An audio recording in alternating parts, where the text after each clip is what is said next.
તો સૌપ્રથમ તો હું ધરમપુર નગરપાલિકા વતી અને ધરમપુરના પ્રમુખ બનાવવા માટે હું ભારતીય જનતા પાર્ટીનો ખૂબ ખૂબ આભારી છું. એમનો ખૂબ આભાર માનું છું. અને વિકાસના કામ તો અવિરત જેવી રીતે થતા છે અને તેવી રીતે થતા રહેશે.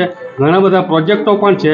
જેવી રીતે નગર સેવા સદનનું કામ કરવું છે, એક ક્રિકેટ ગ્રાઉન્ડ બનાવવું છે, ઓડિટોરિયમ બનાવવો છે અને તળાવનું જે કાર્ય ચાલે છે એને બ્યુટિફિકેશન માટે કામ કરે છે.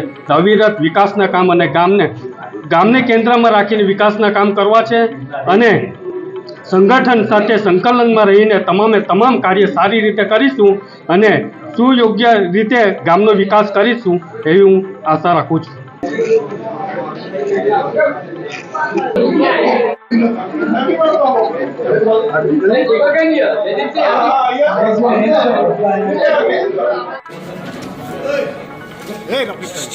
રફીકભાઈ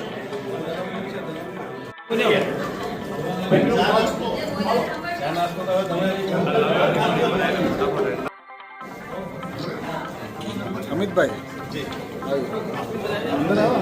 બાજુ